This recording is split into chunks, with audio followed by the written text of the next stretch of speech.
Hola y bienvenidos una vez más a la entrevista en Deutsche Welle. Yo soy Carol Guerrero, los saludo desde Berlín y hoy hablaremos sobre las redes sociales que actualmente hacen parte de la vida cotidiana de miles de millones de personas en todo el mundo. Para analizar este tema nos acompaña Rubén Darío Vázquez Romero. Él es experto en redes sociales y profesor de Ciencias de la Comunicación en la Facultad de Estudios Superiores Plantel Aragón de la Universidad Autónoma de México. Profesor Vázquez, muchas gracias por acompañarnos desde Ciudad de México.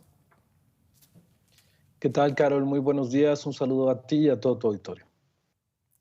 Profesor Vázquez, el pasado 27 de octubre, hace prácticamente 2 meses, se concretó la compra de Twitter por parte de Elon Musk y el hecho generó y continúa generando polémica y muchas críticas.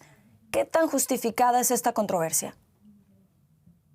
La verdad es que es una compra bastante cuestionada y cuestionable hasta el momento por varios motivos. La primera, por la forma en la que se dio, que fue una compra bastante agresiva, en donde prácticamente se obligó a Twitter a vender, se hizo una serie de compras de acciones de forma hormiga hasta que pues, se reunió cierta cantidad de, de acciones dentro del Consejo para obligar a todo Twitter a vender.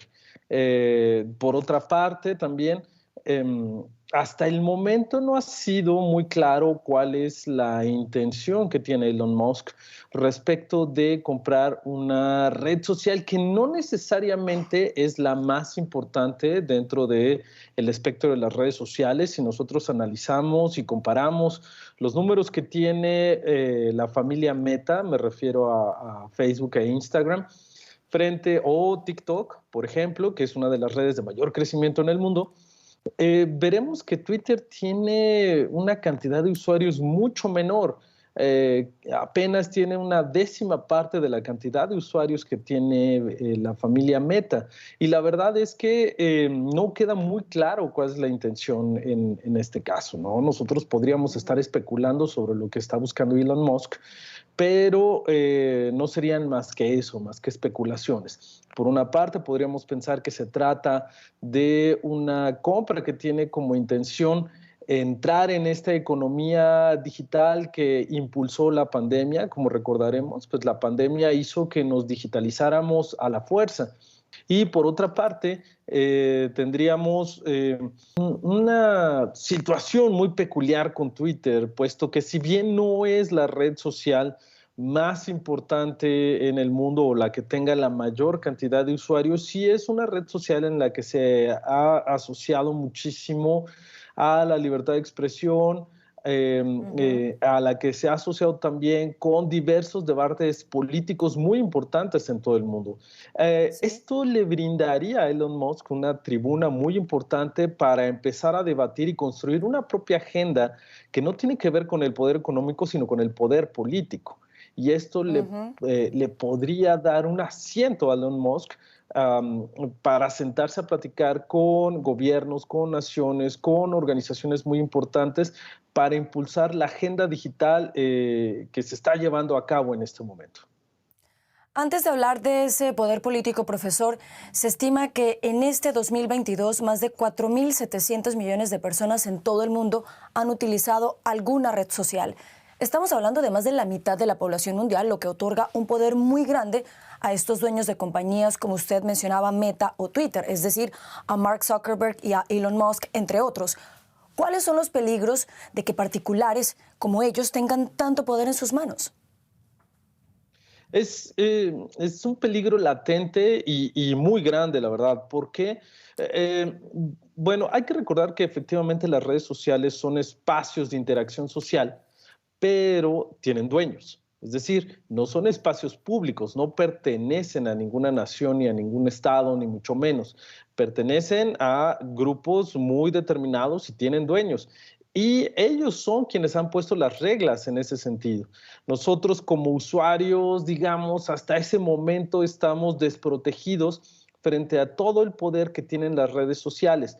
¿Qué quiero decir con esto? Que si una red social decide no hablar de un tema o decide callar o censurar a una persona o a un grupo de personas, Por supuesto que lo podrán hacer, puesto que las reglas son de ellos. Hasta el momento no se ha podido legislar de una manera profunda sobre los contenidos o sobre los derechos que tienen los usuarios dentro de las redes sociales. Es un problema que es transversal, es de todo el mundo.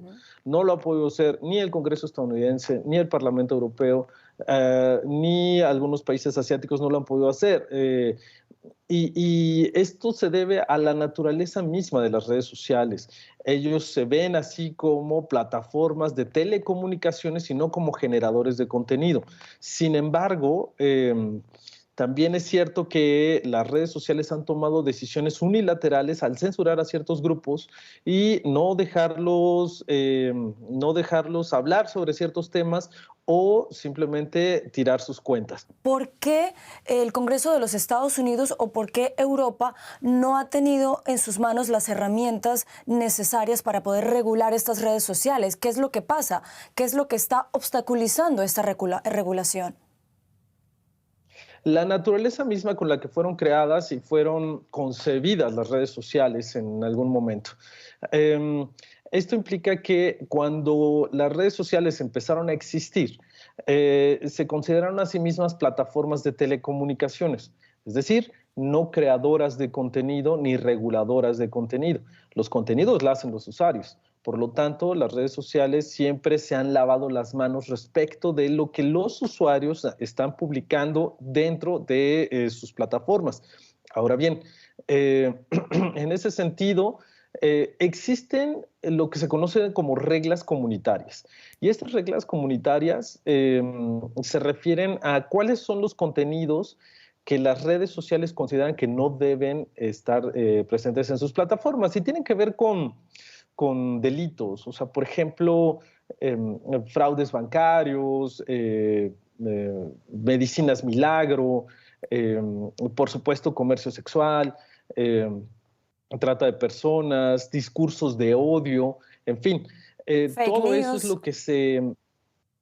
Sí, por supuesto, fake news. Bueno, que en este asunto de las fake news, de las noticias falseadas, como decimos en español, porque hay una intencionalidad en el término, es un poco más complicado porque si bien sí hay una serie de reglamentos, las noticias falseadas siguen siendo impulsadas desde las redes sociales de una manera brutal. Entonces, no necesariamente las normas comunitarias que existen dentro de las redes sociales funcionan, porque también, de la misma manera, si bien hay ciertas prohibiciones sobre los discursos de odio, también vemos que continuamente existen discursos de odio en las redes sociales. Entonces, pero ¿cuál es el problema? ¿Por qué no se ha podido, digamos, legislar? Porque en las leyes estadounidenses, que es donde están asentadas la mayor parte de las redes sociales, de las plataformas digitales, lo que se dice es que, insisto, ellos son plataformas de telecomunicaciones, es decir, no crean contenidos. Entonces, al no crear contenidos, bueno, pues las regulaciones vigentes se basan en estas cuestiones que son meramente técnicas. Ahora, por otra parte, y esto es importante también, la verdad es que podríamos decir que hasta cierto punto está bien que los estados no estén regulando a las redes sociales, porque si así lo hicieran, entonces la tentación de la censura sería altísima. Si un estado regulara a las redes sociales, entonces un estado decidiría qué sí y qué no se puede hablar en las redes sociales, qué grupos sí y qué grupos no podrían hablar en las redes sociales. La verdad es que es un tema bastante complejo. ¿Por qué? Sí. Porque de lo que se trata en este caso sería entonces de regular los derechos que tenemos los usuarios dentro de las redes sociales. Hay una propuesta muy interesante que viene del Parlamento Europeo y que es el Foro de Información y Democracia, que ha hecho una serie de propuestas muy interesantes. Entre ellas se dice, bueno, pues las redes sociales no deberían estar reguladas ni por el Estado, pero tampoco podríamos dejar que se regulen solas como empresas. Profesor, antes de despedirlo, brevemente, díganos por favor algo sobre el metaverso, porque recientemente se ha venido hablando mucho sobre este metaverso. ¿Ese es el futuro de Internet? Definitivamente sí, tal y como se está planteando. Hasta el momento, en el papel, en las ideas, en lo que hemos podido ver al respecto, por supuesto que sí. Será una forma muy interesante de cambiar la manera en la que estamos navegando en Internet, ¿no? Un poco la lógica de los videojuegos, un poco la lógica de la realidad virtual, la realidad aumentada, para interactuar imitando la forma física en la que estamos interactuando hasta el momento.